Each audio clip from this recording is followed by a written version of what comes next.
Welcome to My Weekly Mixtape, a podcast that takes the classic mixtape approach to building a modern playlist. I'm your host, Brian Colburn. Joining me once again as guest curator is Patreon mixtaper Philip Bergman, who you might remember joined me on the ultimate Weird Al playlist. Philip, welcome back to the show, man. Thank you. I'm glad to be back.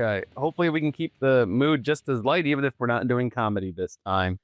Yeah, we're not doing comedy, but we're doing something that is a very much needed start to summer, because last year I did Summer Vibes with DT Carell from Space Castle, but this year I wanted to take a different spin on the summer theme and go with Golden, Oldies, and Doo-Wop. And Golden by the Golden Sun, if you want to even use that as a example there. We are not going to limit it to just oldies. We're going to go oldies, Doo-Wop, Motown. So when you think of summer songs, what were you thinking of with the songs you chose to bring to the table tonight? Well, it's funny you mentioned that, because kind of what spurred this whole episode into motion was last year I commented on the Patreon about how there were so many great oldies about the summer. And as I was going through a lot of those, I realized a lot of those are slower songs, believe it or not. You think some of the classics like A Summer Song by Chad and Jeremy or Theme from a Summer Place by Percy Faith, very soft, lilting kind of songs, and which is kind of not what we think of when we think of summer. So I did want to go more towards the literal side of summer, things that are about summer or actually have summer in the title.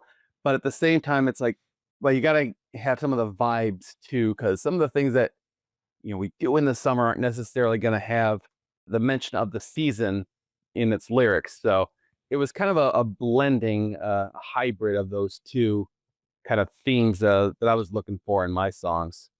And for me, I think there will be some literal Brian tonight, as some of the songs I chose definitely are on the nose. They scream summer, they are summer. But then there's other songs that I have in my bank for tonight that just make me feel like it's summer.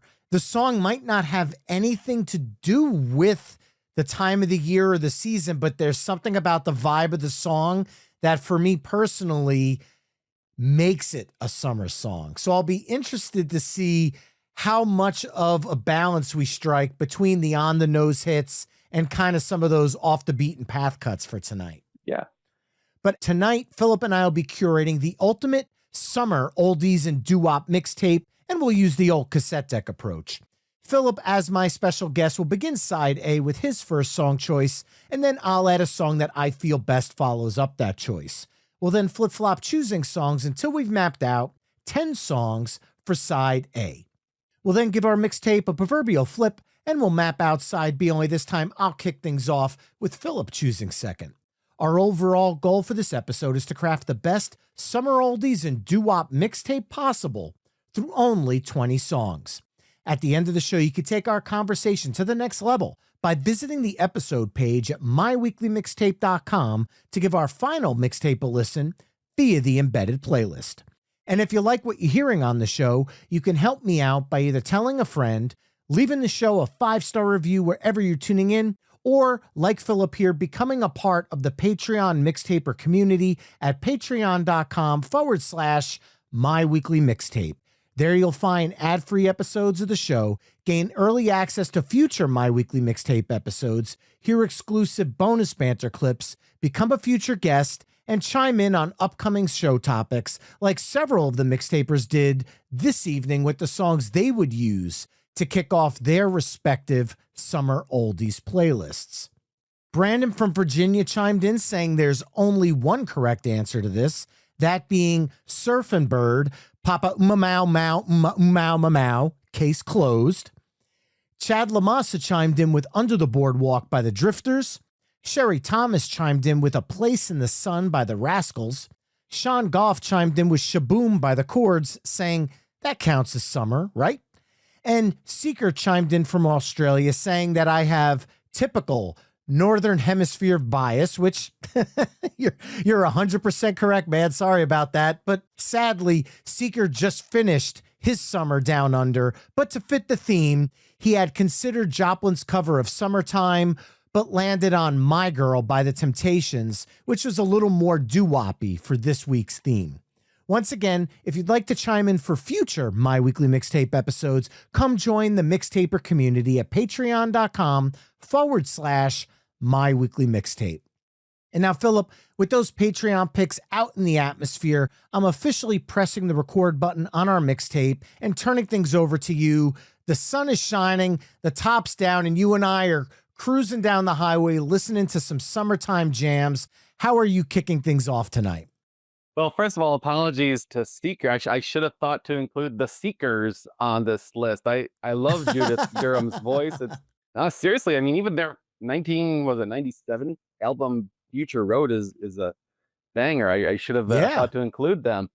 To kick things off, I actually kind of painted myself into a corner on this one last year, because when you were looking for recommendations for the summer vibes list, I said, well, it's not really the start of summer until school is out. It's not Memorial Day because you've still got class after that. And it's not the actual summer solstice because you're already out having fun at that point. No, the real start of summer, at least when we were younger, was when that final bell rang. So I kind of feel like I have to go in that vein. So I'm kicking things off with Gary U.S. Bond's 1961 hit, School Is Out, a top 5 hit. A lot of people only remember Quarter to Three, or maybe they know New Orleans, but School Is Out was a great song as well. I love this whole feeling like, hey, school is out. I can root from the bleachers. I would root for the Tigers, not the Yankees, but that's just me. But it just captures that whole vibe. You have to start it with that final bell. School Is Out, Gary U.S. Bonds. Well, I'm glad you didn't go with Alice Cooper's School's Out, because as much as I love that song, that might have kicked off the vibe a little differently than we were going for tonight. But look, I am rooting for the Yankees from the bleachers, but I think we can both agree at this point, we don't have to worry about teachers. So at least we're on the same page there, whether you're rooting for Detroit or not. This is the kind of song that gets your hands clapping and puts a smile on your face. And like you said, it reached number 5 on the Billboard US Pop Chart and number 12 on the US R&B chart. Now, for Gary U.S. Bonds, for me, I was introduced to him through his 80s albums, Dedication and On the Line. Oh, that's such a good one. They're incredible. And they recorded those albums with some group. What is it? It's the E Street Band and some guy named Bruce Springsteen. Yeah, I mean, yeah. It rings a bell. Something like that. And look, being from New Jersey, this kind of made Gary U.S. Bonds, for at least those 80s albums, kind of fall into that Springsteen, Southside Johnny, John Cafferty kind of sound. And growing up listening to that, it wasn't until I started going to car shows with my father and my mother during the summertime where I started hearing these other songs. And my dad's like, hey, you know that song Jolie Blonde that you like so much? Yeah. Here's his songs from 30 years earlier. And that's when I discovered Quarter to Three in New Orleans, like you mentioned. But along with School Is Out and Quarter of Three in New Orleans, he also had 2 other top 10 hits of Twist Twist Senora and Dear Lady Twist. So I could have went with any of those songs. And back in the early 2000s, I finally got the chance with my folks and my now wife to go see Gary U.S. Bonds with Mitch Ryder and the Detroit Wheels doing a double bill. And we sat directly in front of the stage. This was in Atlantic City at the Sands at the time, way before it closed. And at the table directly in front, my dad did the whole handshake tip, and we got to sit and see Mitch Ryder and the Detroit Wheels and Gary U.S. Bonds. And my God, the talent on that stage, just phenomenal. So great way to start things. I wish I could have been there to see that show, man. Yeah, it was great. And I would hope they do more because they're still both out there doing their thing. I still see them on bills. So, gentlemen, if you're listening, make it happen. But following that up, all right, the bell rings, you get out of class, you run down the stairs, you hop in the car. Where's the first place you want to go? At least for me, it's Under the Boardwalk, The Drifters, written by Kenny Young and Arthur Resnick. and recorded by the Drifters in 1964. This track reached number 4 on the Billboard US Hot 100, number 5 on Canada's top singles chart, number 45 in the UK, number 7 in Australia, and number 6 in New Zealand. Rolling Stone ranked it number 489 on their list of the 500 greatest songs of all time. Personally, for me, I think it should be a little higher, but there's been other versions of this track that have charted. You've got the Rolling Stones, Billy Joe Royal, Tom Tom Club, John Mellencamp, Lynn Anderson, Bette Midler, and Bruce Willis. Yes, that Bruce Willis. His version hit number 59 on the US Billboard Hot 100 and was a number 2 hit in the UK. How we will never know, but he made it happen. And I think it's the strength of the song more than the artist at that point. Because if all of those artists could have hits from this song, it just speaks volumes to what Kenny and Arthur did. They wrote a perfect song. And yes, it's very on the nose and obvious, but it's one of my favorite songs in terms of vocal harmonies. And there's such a lush, smooth melody that paints this lyrical picture. If you close your eyes and listen to Under the Boardwalk, you see the movie playing out through the song, through the lyrics. And damn it, I smell the hot dogs and French fries when he sings that line. So for me, it's on the nose, but you can't have a summer playlist without it. Shout out once again to Patreon mixtaper Chad Lamassa, who also chimed in with this one. Well, you know, whether it's the Jersey Shore or the shore of Lake Michigan, for me, yeah, you got to have the boardwalk. I will say, though, the Drifters, I would probably put them in my top 10 favorite acts of all time. Like all their eras, from Clyde McPhatter all the way past Johnny Moore's second stint with the group. I mean, at this point, I think we should plan a Drifters episode of My Weekly Mixtape, just so people know they had other songs than Under the Boardwalk.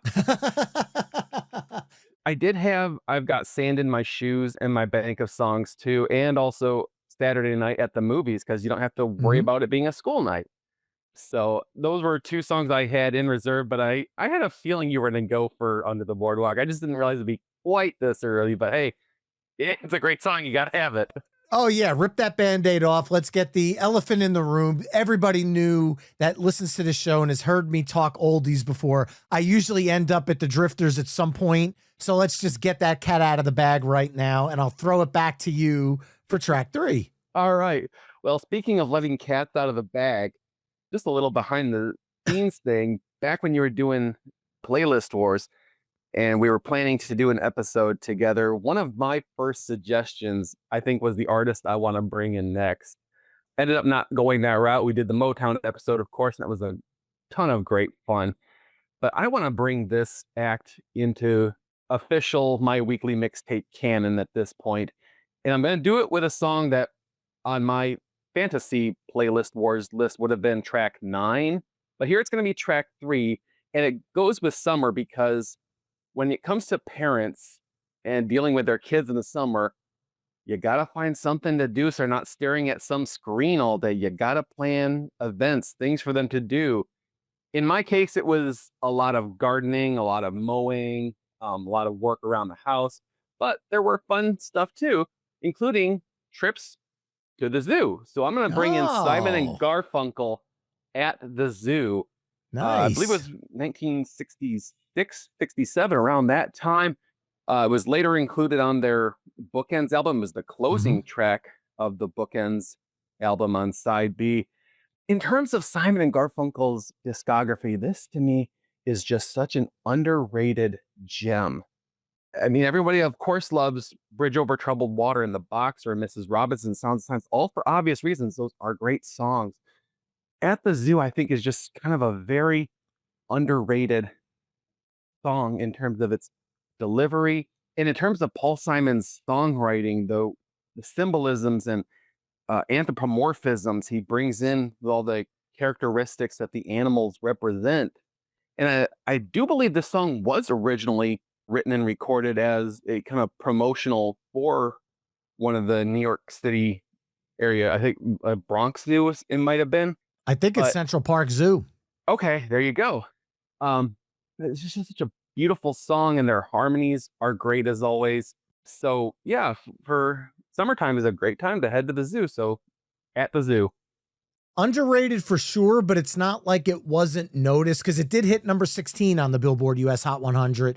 So it was a top 20 hit for them, but I feel like it does get overshadowed by the songs like you mentioned, The Boxer, Mrs. Robinson, Bridge Over Troubled Water. Those are kind of like the home run grand slams. And this was a triple, let's say, if we're talking baseball here, Yankees, Tigers, kind of putting this all together. Now, being from New Jersey, for me, the Central Park Zoo is kind of a rite of passage for kids in this area. And I think the magic of Paul Simon on this track is that he captures that joy and that youthful energy of doing that as a child through this song. And it's very underrated in his kind of storytelling ability. And I think this is a perfect example of that. And I love that you went with it. Now, following that up, it might be a little bit of a record scratch moment, but you said that we pivoted from Simon and Garfunkel back on Playlist Wars to do a Motown episode. So I'm just going to run with that and follow up your Simon and Garfunkel with some Motown, because I said at the beginning, all bets are off, 60s and 70s. So we are going to the 60s, and I'm going to go with one of my, I'll say it, favorite songs of all time. Released in 1964, written by Marvin Gaye, William Mickey Stevenson, and Ivy Jo Hunter. We are going with Martha and the Vandellas, Dancing in the Street. Reached number 2 on the Billboard US Hot 100, which is a friggin' crime because that song should have been number 1. It is so iconic. It is so memorable. It sounds just as modern in 2025 as it did in 1964. It hit number 3 in New Zealand, as well as Canada's top singles charts. They got it wrong too. Number 28 in the UK. You got it even worse. And sorry, Australia, number 71. Get with the program.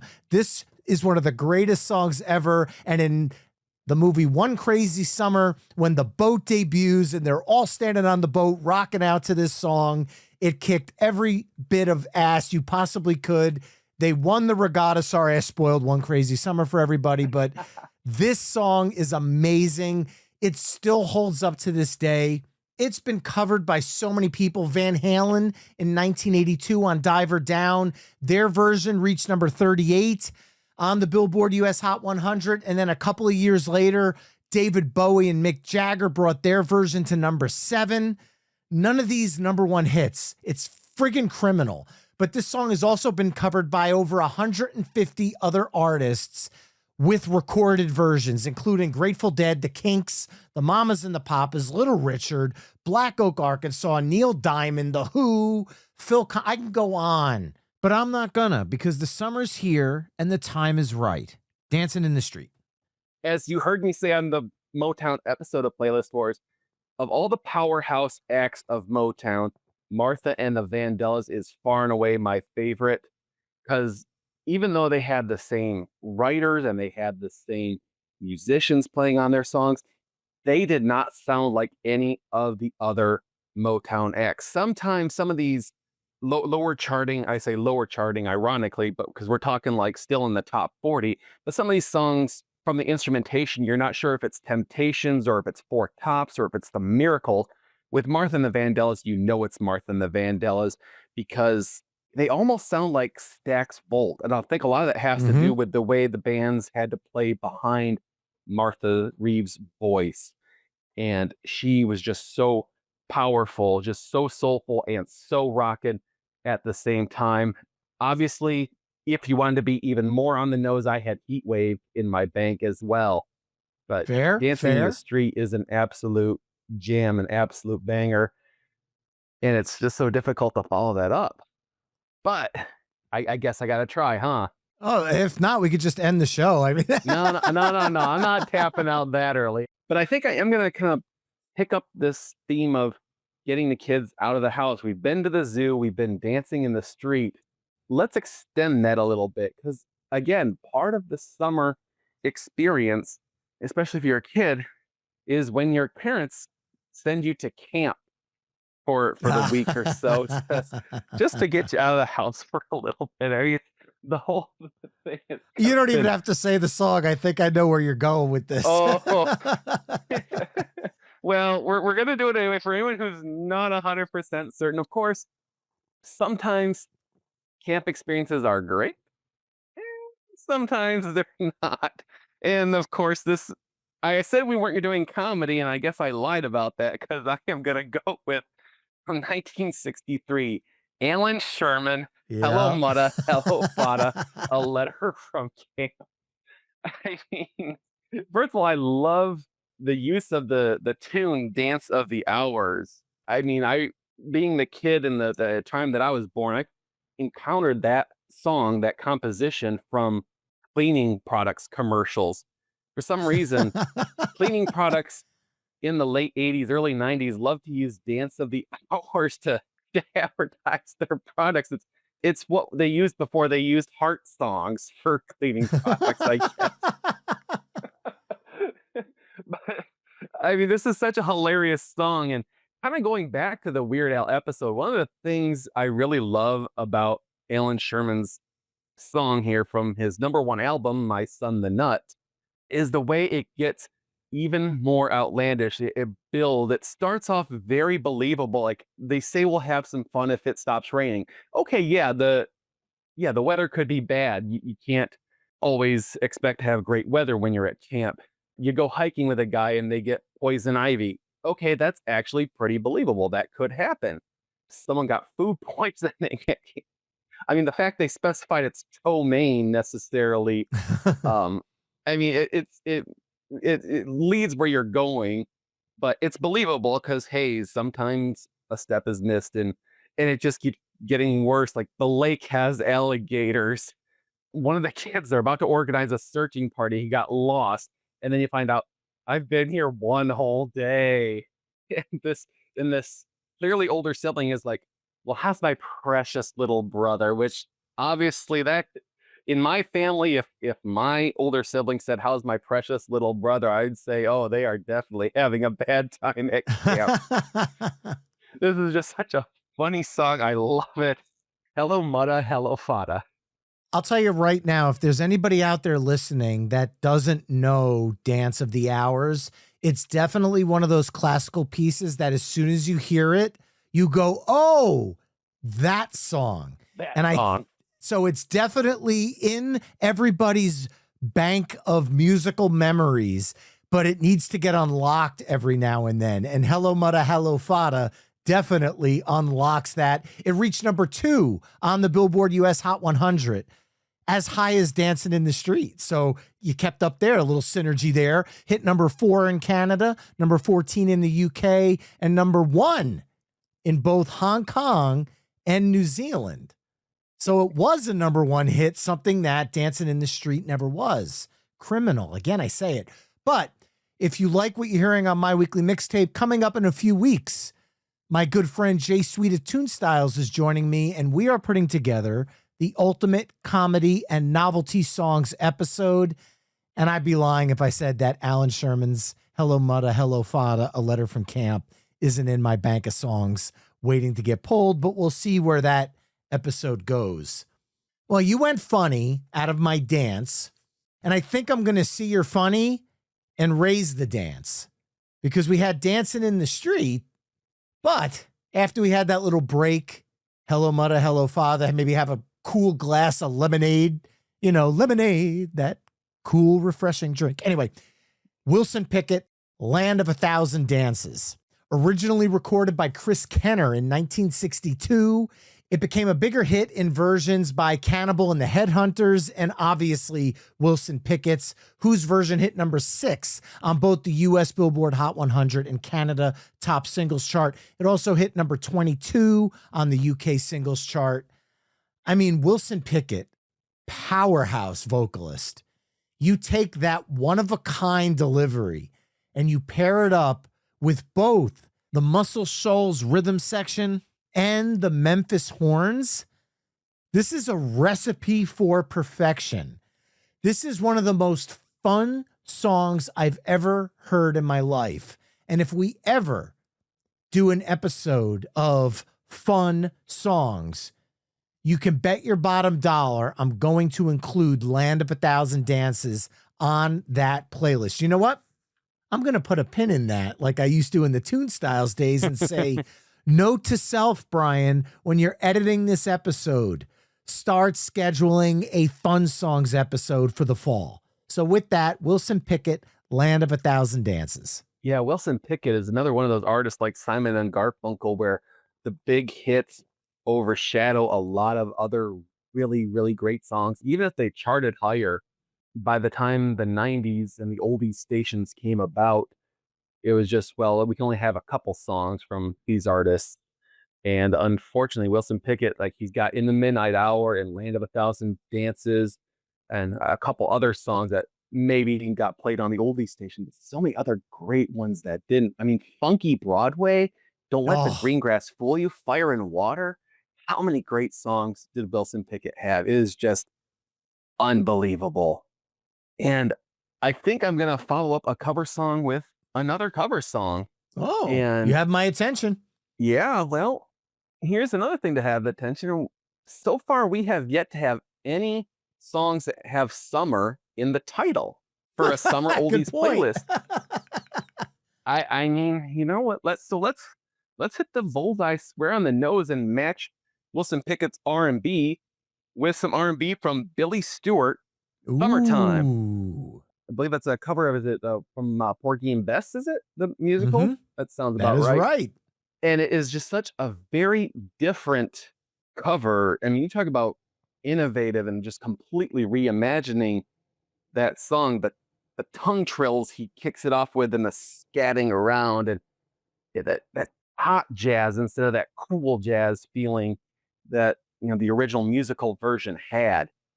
Just bringing out the lyrics and bringing it to life, like bringing Summertime to life. The living may be easy, and that's why we're so festive about it. It was his only top 10 hit. Again, another one of those artists who, you know, the one or, you know, even if he had another top 10 hit, it might get overshadowed because this is just such a jam. There are certain labels, for me personally, that just scream excellence. And they're labels like Blue Note. We talked about Motown before. Stax and Chess, just for starters, because there you can go into Metal Blade and so many other iconic punk and rock labels, but we're talking 50s and 60s here. I'm sure that there may be some albums from those labels that I might not resonate with, but I haven't found them yet. So I have gone to the Princeton Record Exchange and literally grabbed CDs that the only thing I know about the artist is that they're from a Blue Note, a Motown, a Stax, a Chess, because if they were there, you knew what you were getting. And Chess is at play for Billy Stewart, and it's a friggin' checkmate with this song. From that opening, that's kind of this smooth thing, and then he hits that vocal rip that leads you into this kind of soulful christening of side A. I mean, Jesus, this song is just all the soul you could use on this side. And it reached number 10, like you said, on the Billboard Hot 100, number 13 in Canada, number 39 in the UK. I absolutely love that you went with this one because it's not one of those songs I think that would easily roll off the tongue for most people. But when they hear it, it's like, yeah, this has to be here. But to follow that up, that's tough because you had the Muscle Shoals sound on Land of a Thousand Dances. Now you've got this Chess soul for Summertime. So I'm going to keep the soul of the song, but we're not necessarily going to stay with the soul genre. I'm going to remove the horns, but I'm going to keep that groove and that vibe going. And instead of going with a soul song, it's going to be folk rock meets psychedelia. And it's that pairing that makes the Lovin' Spoonfuls Summer in the City so unique. And like you with Summertime, I'm going on the nose. We're finally hitting those summer songs as the title suggests. But to me, Hot Time, Summer in the City, it's got this, it's a little bit more rocky. It's got a little bit more of a jam to it. It's a little psychedelic. It's got the storytelling lyrics, and it's just a unique song in their catalog. reached number 1 on both the Billboard US Hot 100 and Canada Top Singles chart. It also hit number 6 in the UK, number 7 in Australia, and number 2 in both Finland and the Netherlands. So worldwide smash hit. There's something about listening to this song at night. If you're in a convertible with the top down, it just gives you that feeling. I don't know. Yeah, no, I hear exactly what you're saying because, again, this is, and maybe it's partially because of the songwriting, but also the sound effects in it. Like there is some haptic poetry in that. You can feel the summer heat just bouncing off the pavement when you listen to this song. I can feel my skin turning to bacon just hearing these lyrics. And then when you get to the cooler side, but at night it's a different world. Go out and find a girl. It's a very evocative song. You can just immerse yourself in it. And what I especially like about that is that gives a different perspective about summer. Because when you think of summer, you think of the beaches or the pool, or you think of the field where the kids are playing ball or whatever. And it's maybe a more mature, grown up kind of explanation of what summer means in a way. When the kids are at camp, the parents are hitting the city. There you go. I will also say I had Rain on the Roof in my bank of songs too, because there's the lyric of caught us in the summer showers while it soaks the flowers kind of thing. But I'm actually going to take both those ideas with my next choice, because you're talking about getting out away from the typical understandings of what summer means, the typical mental imagery we have of it, to the gritty hot city where it's just blistering or can be, and there's just a glare and there's very little escape unless you go inside a building. But I'm going to take it to the country because I'm a farm boy myself. I'm not a big city guy. I grew up on a small farm in a small town, if you will, where it's the kind of small town where all the churches have Sunday evening services as well as Sunday morning services. You know, that kind of small town vibe. And one distinct memory I have from my summers in this small town is at the evening church services where the preacher would take prayer requests. And at some point during the summer, without fail, one of the older men who was a farmer or worked in the agricultural industry would offer up a prayer request for rain so that the farmers didn't have to irrigate so much and use up their reserves and their energy. So there was always a prayer for rain at some point during the summer. So I'm going to bring in that side of summer in my childhood with Johnny Rivers' Summer Rain. Again, right on the nose. I could have gone Blessed is the Rain by the Brooklyn Bridge, but I think, well, first of all, Johnny Rivers' song is obviously much more well known. But when you think of the relief that the rain brings, sure, there's a little bit of melancholy because you don't have the sun to play in, but there's still a sense of refreshment to the way Johnny sings this song, even if they are just listening to Sgt. Pepper's Lonely Hearts Club Band the whole time.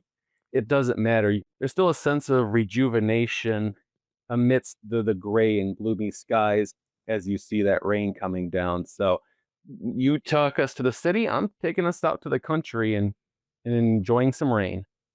Well, you totally scooped me on the artist, but I had a song that had absolutely nothing to do with summer on my list. I had Rockin' Pneumonia and the Boogie Woogie Flu. It's just one of those songs that makes me feel good, and I loved listening to it at car shows in the summertime with my parents. This is my second favorite Johnny Rivers song, so I'll certainly allow it. It's a great tune. Reached number 14 on the US Billboard Hot 100, number 10 in Canada and New Zealand, and number 13 in Australia, off of his 1968 album, Realization. And now I've come to the realization that I get to close out this side of amazing summer songs. And we went from the city to the farm to the dock of the bay to close out side A.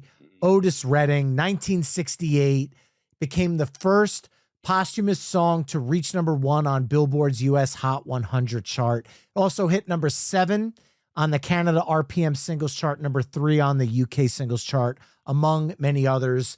Obviously, the big news about this song was the fact that it was recorded 3 days before Otis Redding passed away in that tragic plane crash. And that always adds this kind of eerie vibe over the top of the song because it's such a beautiful, relaxed, mellow song. And I've been jamming this song with Colbert and Company for more than a decade. It's an instant way to get a vibe going no matter what kind of space you're in. If you're at a town fair, if you're at a winery, if you're at a bar, this song just, everybody knows what's happening when you start that opening riff, and it kind of calms the room down. If things are getting rowdy and you need to bring things down a little bit, but still keep people engaged and having fun, this song gets people's arms around each other, singing along, and his vocal performance on it is just an absolute masterpiece and just a constant reminder of what could have been had that plane crash not happened. So Otis Redding sitting on the dock of the bay to close out side A. You know, one of the things I love about the lore of this song too is that when Otis Redding wrote it, he presented it to his wife, kind of ran it by her, and when she fielded the song, if you will, her reaction was, "Oh my goodness, you're changing." And he's like, "Yeah, baby, I guess I am. I guess it's just that." So, I mean, in a way, yeah, it is eerie, but I mean, there's also kind of a beauty to it that it was his closing statement in a way. So, like, obviously, you wouldn't have wanted him to go out in a plane crash. Him and 4 of the 6 members of the Barcades who were also on that flight. Well, actually, 5 Yes. were on that flight. One of them survived, but you know, if he had retired after that song hit number 1, it would have been just been a beautiful closing statement altogether. It really is just a marvelous song. And like you said, it calms the room, but it still has that vibe. And just the bass line itself is very, again, evocative in a concrete poetry kind of way of waves kind of lapping up on the shore. The doom, doom, doom, doom, doom. It's kind of the feel of waves hitting the shore the way that bass is played. So it's a very beautiful song, and I will not argue against its inclusion here. Love it.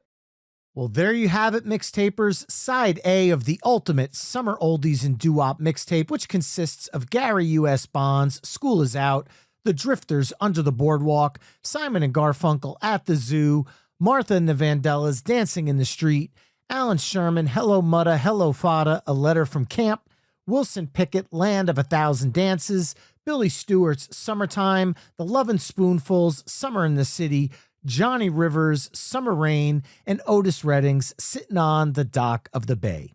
Head over to myweeklymixtape.com to hear all the songs we've discussed in this mix through the playlist embedded on the episode page. And now to kick things off for side B, Philip, I am going to piss people off. Maybe, I don't know. It's not going to piss me off because I love the song and it screams summer to me, but I know exactly where they're going to go, and we'll get to that after I talk about the song I chose. In 1961, this song was originally written by Phil Medley and Burt Burns, a.k.a. Burt Russell, and was originally recorded by the Top Notes and then re-recorded I know where you're going. by the Isley Brothers. However, it's oldies. We got to talk about the Fab Four, so I'm going with the Beatles and Twist and Shout. Now, here's where everybody gets pissed. But first, the song did reach number 2 on the Billboard US Hot 100, number 5 in Canada and Australia, with New Zealand being the only one getting it right as it went to number 1 there. What does this song have to do with summer? I mean, it makes you want to get up and dance, but beyond that, not so much, unlike dancing in the street. However, these feel-good moments are a part of what summer is all about. So I wanted to include the Beatles with that, but I know people are out there screaming, you could have went with Here Comes the Sun. It's like right there. It's obvious. It's in your face. It's a summer song. Sure. But as a side starting track, to me, Here Comes the Sun is more of a side closer, but I closed side A with Otis Redding. And I feel like if the side flipped and you kind of kept that mellowness of Here Comes the Sun, it might have been too much of a dip. And I wanted to hit the ground running or dancing with side B. And I am doing that with the Beatles' Twist and Shout. Plus, yes, it happened during the school year, but Ferris Bueller's Day Off, great scene, iconic movie moment in the 80s that I loved growing up. Saw that movie in the summertime, so it kind of connects there a little bit. I mean, I'm grasping at straws, but still, the Beatles' Twist and Shout to kick off side B. You know, Brian, for a self-proclaimed bad dancer, as I've heard you describe yourself, you've got a lot of dance songs on this mixtape here. Dancing in the Street, Land of a Thousand Dances, Twist and Shout. I like the idea of dancing. I just suck at it. That's all. Is there an inner terpsichorean that you're hiding from the world there? All right. Well, I'm going to keep that vibe of Twist and Shout going, the upbeat happiness. I'm going to take it all the way up to 1974, which, in my defense, this song was played on oldies stations because most oldies stations in my youth kind of went from 55 up to like 73, 74, a little bit around that area. So this song was played on oldie stations. And I'm going to hat trick here because I mentioned comedy from our previous My Weekly Mixtape episode. I brought up Simon and Garfunkel, which I fielded as a potential playlist wars. I'm going to go back to Tune Styles now for this one because the first listener chime in on Tune Styles that I chimed in on, you and Jay asked, what song is your summer not complete without? And my answer to that one was 1974's From First Class, Beach Baby. Yes, that is such a happy, peppy summer song. I love this. It's kind of tragic in the lyrics, kind of, where it's a guy who's still carrying a torch for a girl who, I don't know, is maybe kind of embarrassed to have gone out with him at some point, I guess. But she is apparently a Venus, a purely gorgeous woman that he still has feelings for. The First Class were a studio group from England. Tony Burrows, the lead singer. Tony Burrows, by the way, was kind of utilitarian because he was also the voice of studio groups Edison Lighthouse, which had Love Grows Where My Rosemary Goes. He was the voice of White Plains, My Baby Loves Lovin'. He was in the Brotherhood of Man. He was also on the Pipkins' Gimme Dat Ding. And I have to admit, I do not know if he was the high-pitched falsetto singer or if he was the one who sounded like Diggum, the Honey Smacks frog on that record. Tell me I'm wrong. Tell me that does not sound like Diggum. I couldn't tell you the answer to that, but now that you pointed that out, I'm never going to hear that song the same. I can do the boogaloo with some cereal in my bowl. But it's not summer without this song for me. It's just so bright. And, you know, we've gone from the boardwalk. Now we're actually getting onto the beach. And this is just a perfect sunbathing song as far as I'm concerned. It keeps you happy, keeps you enjoying the summer all the time. And as I say this, I kind of realize we're kind of playing chicken here with an obvious elephant in the room here. So I'm kind of swerving a little by going with the beach baby. Beach baby instead. So I don't know. Do with that information what you will, Brian. I won't say one thing or the other. I'm not, not telling you what to do. No, not dropping hints or anything. All right. No. Well, Beach Baby reached number 4 on the U.S. Billboard Hot 100, number 1 in Canada, number 13 in the UK, and number 11 in Australia. Correct me if I'm wrong here, Philip, but I think Beach Baby might be our first one-hit wonder of the evening because even Alan Sherman had the 12 Gifts of Christmas, which was a top 10 hit for him as well. So I think this might be our first one-hit wonder tonight. Possibly. He did have Alan Sherman even had a sequel, Hello Mudda Hello Fada, that also made the top 40 the following year. It's just that first one is just so well known that, who cares about the sequel, I guess.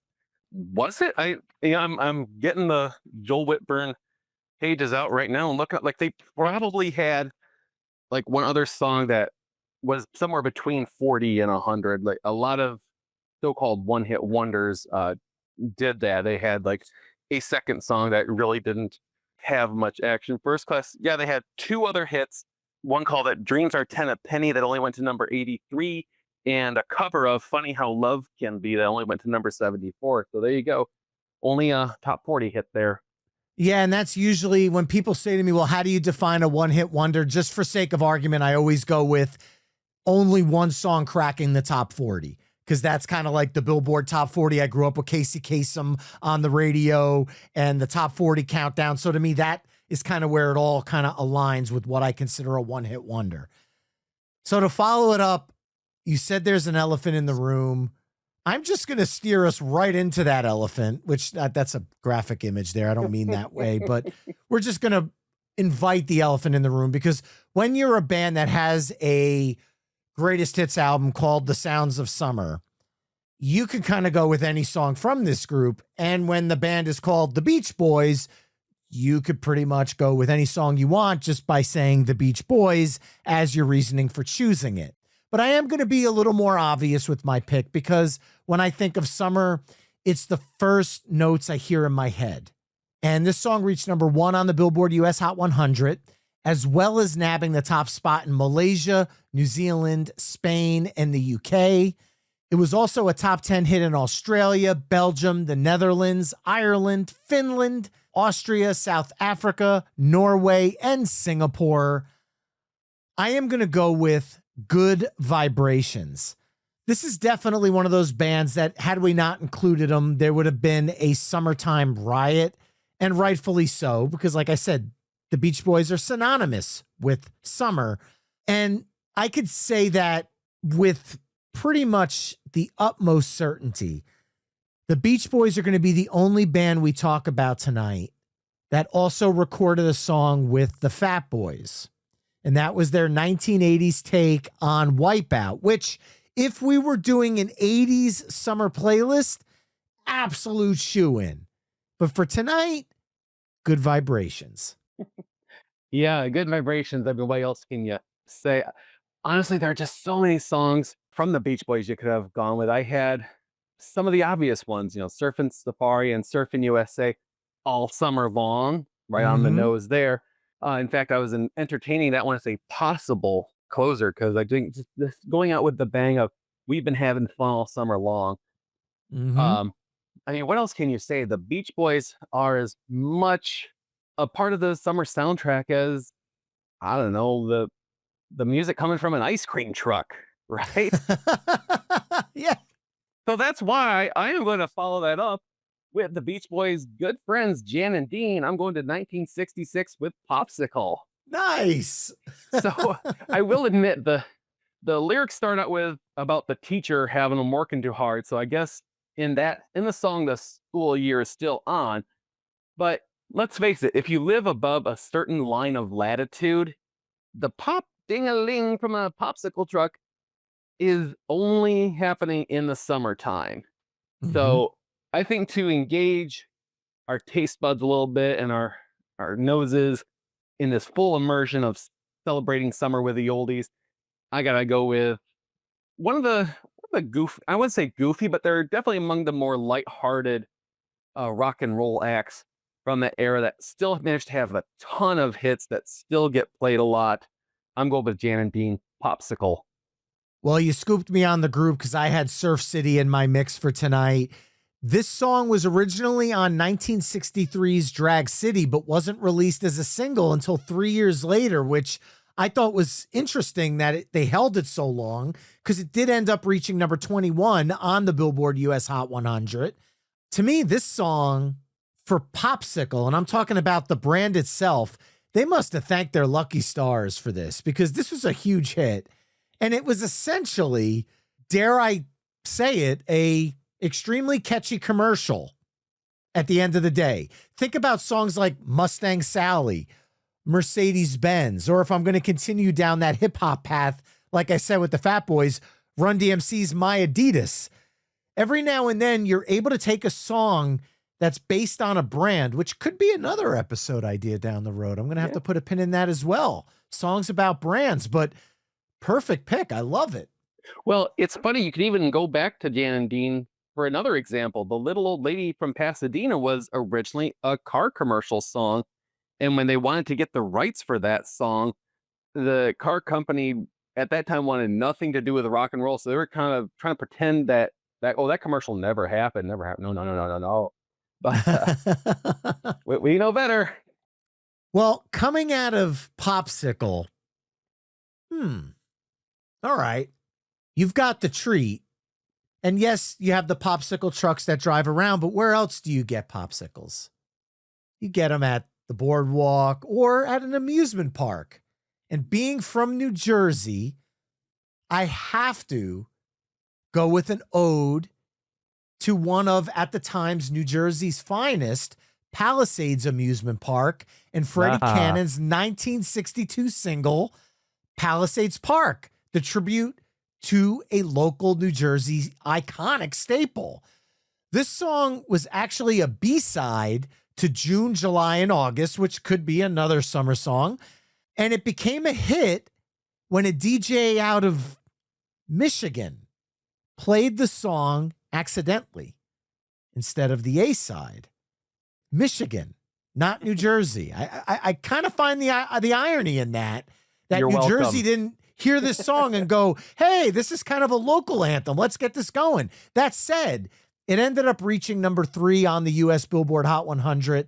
And I can't picture a summer where I don't hear that opening organ. It just feels like you're walking up to a roller coaster when you listen to the opening of this song. And it's kind of this, I don't want to say punk energy to it, but there's this manic da da da da da da da da da da. It just feels almost circus-like and fun and youthful and energetic. And I love it. And being from New Jersey had to be included here. Oh yeah, that's a great song. I love Freddie Cannon, and correct me if I'm wrong too. I think that is the first artist you've brought up who is not a Rock and Roll Hall of Famer, though. I mean, probably You're could the be. expert on the Rock Hall, not I. So if that is the case, go me. And that was, of course, was his biggest hit as well. Oh, I love that song. Another fun fact I learned about Freddie Cannon. I don't know if you're a fan of all of the channel Me TV, but on Saturday nights they've got the Svengoolie show that plays the old classic Universal Studios monster films. And Freddie Cannon is such a huge fan of that show that he actually recorded a song for the Svengoolie show. So it is really, really kind of cool, interesting bit of trivia there to find out. Hey, reaching into the inner lives of some of these musicians. So Yeah, I had no idea about that one. Awesome. yep. All right. So where do we go from Palisades Park? Okay. Now coming out of that, well, as I'm looking at this side 2, again, we don't yet have any songs that mention summer in the title right on the nose. And looking at this mixtape so far, we've gotten into the 70s for one song so far, and the rest of it has been 60s. We don't have any 50s songs yet. I think we need to remedy that. So I'm going to go back to 1958, although I'm also keeping it in 1962 out of Palisades Park, because this song made the top 40 twice. First, when it was first released in 1958, and then again in 1962. I am going with the iconic, yet somehow frequently forgotten, Summertime, Summertime by the Jamies. Nice. I mean, this is a song that everybody knows that hook. It's summertime, summertime, summer. How do you not know that? And yet, even growing up, listening to the oldie stations, this song did not get as much airplay as it deserved. The Jamies, a true one-hit wonder. This was their only Hot 100 hit. And it charted into the top 40 twice. And it is just such an iconic song. I actually thought about starting the entire mixtape with this track because it's about getting out of school for the summer. No more studying history and no more dull geography and no more geometry and sorry teacher, but zip your lip. This is a song about getting out of class and going to be a youngster and enjoying your summertime. And like I said, that hook, that acapella hook of It's Summertime, Summertime, just so iconic. You cannot have an oldies summertime mixtape without this song. Man, that feeling of that last bell of the school year ringing. I mean, we talked about it at the top of the show, but oh my God, that's a joy that you just don't get as an adult. Like, even the last day of work before vacation feels good, but it doesn't feel like those 12 magical last days of school that you get from kindergarten through senior year in high school. So, I mean, look, Bruce Springsteen, we talked about him earlier with Gary U.S. Bonds. He was quoted as saying, and I'm going to read this quote from him: "This song always signaled the beginning of summer for me in its Baroque joy, and I always loved hearing it for the first time each summer. It meant summer was on." So, like, had you started the show with that, Bruce would have agreed with you. But I also like where you went with Bruce's friend, Gary U.S. Bonds. So I love it. This song is, I think, sweet is the best term to use, because saccharine almost sounds like an insult. So sweet is where I want to go with that. There's a joy and a youthful innocence to it that just, it's a snapshot into a different world, a different time, a different place, a different era. And it's captured just so perfectly in this track. Shocked they're a one-hit wonder. Second for the night, too. But coming out of that, I'm going to go back into the 1960s. And I'm going to go with a song that it's not really about summer. Well, it's about summer, but it's about yearning for summer when it's not summer. Because we're recording this a couple of weeks prior to summer. So we're not in summer yet. And all the leaves are brown. And the sky is gray. Well, they're green now, but whatever. 1965 single that was originally recorded in 1962 by Barry McGuire. I'm going to go with the Mamas and the Papas, California Dreamin'. Now, I mentioned Barry McGuire. His original version of the song is actually the same recording as the Mamas and the Papas version, except Barry is on lead vocals with the Mamas and the Papas on the background vocals. And the original also has a harmonica solo in it, which I actually dig. However, vocally, the Mamas and the Papas kind of take it all day long for me. I would have loved to hear the Mamas and the Papas version with that harmonica solo, though, because I really dig that from Barry's version. Mamas and the Papas version reached number 4 on the U.S. Billboard Hot 100, number 3 in Canada, 23 in the UK, 87 in Australia, and number 14 in New Zealand. Look, I'm not lost on the fact that it's 50 degrees right now. And I am yearning for warmer weather. But that said, when I hear this song in the summertime, it makes me more thankful that I'm in the summer that the song is yearning about. So in an odd, twisted way, this song is always going to be a summer anthem for me. Yeah, odd and twisted is a good way to put it. Cause I was thinking, all the leaves are brown, the sky is gray. I've been for a walk on a winter's day. Brian, are you okay, man? But we are living in the summertime what the song is dreaming about. So it almost, in a weird, twisted way, makes the person listening in the summertime the focal point of the lyrics. Oh yeah, so that's where I was like going that. for with this mindset. It's definitely a reach, but stay with me on this one. Stay with me here. Okay, I get it. It's that feeling, if you can't find it, you gotta make it. Gotta make it in your heart, kind of thing. Just it's kind of it in a weird way. It's kind of the opposite feeling of, or I wouldn't say opposite, but maybe the counterpoint to when people say they want to make the Christmas spirit last all year round. Mm-hmm. So, in a weird way, I can respect that. It's a good twist. I'll allow it. Dude will abide. You gotta give the listener something to chew Yeah. on and something to marinate on. Like, wait a minute, is this really a summer song? Did Brian make a point here, or is he full of it? Let me know. myweeklymixtape@gmail.com. Obviously, if you agree with me, I'd rather hear from you a lot more than if you disagree. But I digress. Back to you, Philip. Yeah. So I think to come out of that, I think we're gonna keep it Mamas and Papas related. I think this artist I'm gonna bring in next was a friend of John Phillips. And let's face it, when you're talking about the oldies and you're talking about the summer, you gotta think of the summer of love. Mhm. The summer I of know where you're going. 1967. Yep. It's an iconic snapshot of an era, and I think it maybe even plays a little part, or maybe not so little, of shaping what makes a summer oldies. So I think we're gonna take a little trip out to Haight Ashbury because, as the song says, summertime will be 11 there. I'm going with Scott McKenzie's San Francisco. Be sure to wear flowers in your hair. Written by John Phillips of the Mamas and the Papas. So we get a double dose of John Phillips in this episode, deservingly so, I think. But, you know, this one a little bit more on the summertime vibe. Like you said, The Summer of Love, 1967, reached number 4 on the US Billboard Hot 100, which, believe it or not, surprises me. To me, that would have been a shoe-in to be a number 1 hit. So reading that, I don't think is right, but hit number 2 in Canada and Australia, and the UK, Norway, Austria, Belgium, the Netherlands, Finland, Ireland, and New Zealand got it right because it was number 1 there.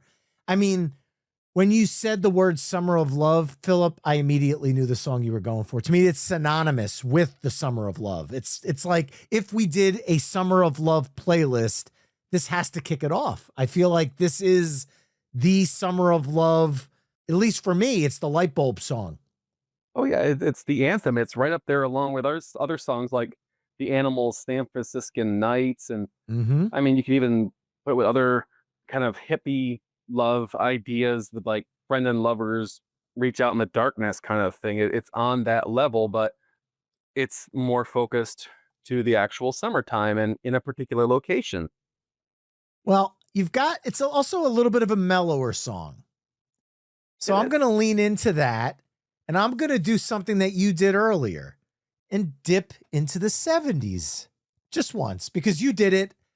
So I'm going to do it too. We're taking all sorts of risks on side B here. And to me, this is one I've heard many a times, countless times on oldie stations. So there's in no way, shape, or form do I even feel like I'm going for a reach with this track.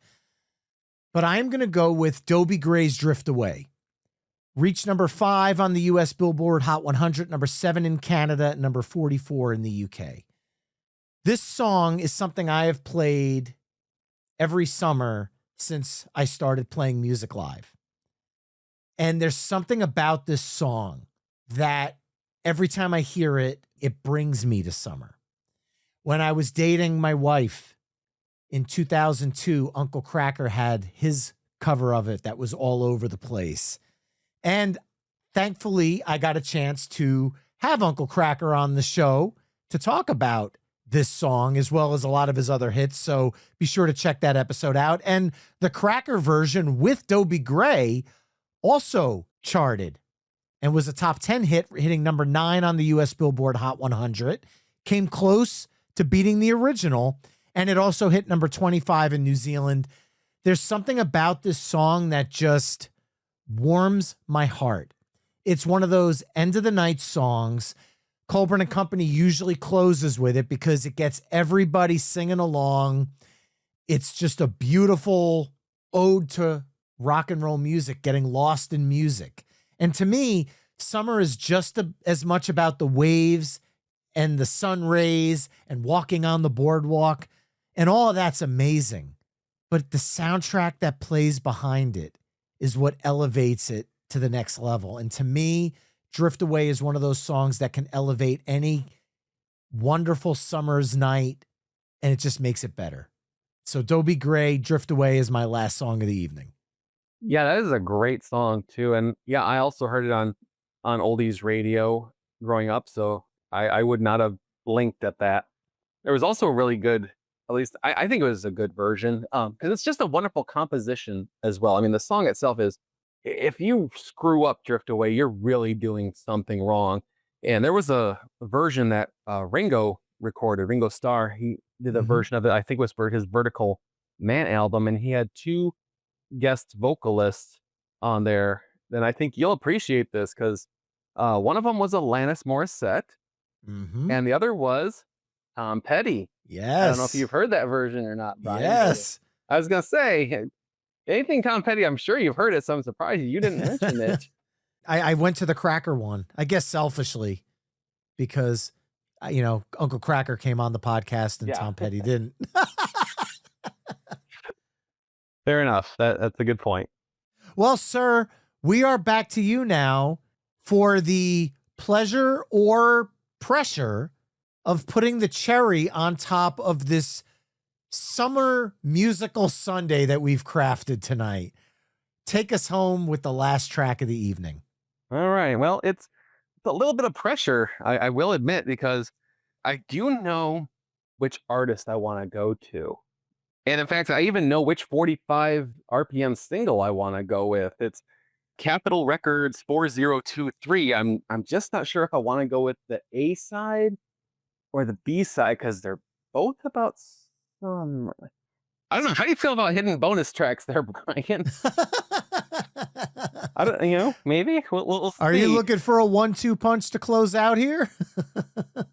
I'm not saying I am. I'm not saying I'm not. I'm just saying both of these songs would really be a good cherry. In my heart of hearts, I love the B side more, but coming out of Dobie Gray, I think I have to go with the A side. So we're gonna drift away from 1973 all the way back. I'm going back to the 50s to 1958, drifting away into a lazy summer night. I'm going with the Four Nice. Preps.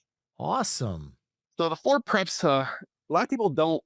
Oldies radio basically forgot about this group because even though they sang about youthful themes in their lyrics, they kind of did it in a traditional vocal group style reminiscent of the Four Aces, the Four Lads, Four Mhm. Freshmen type of thing.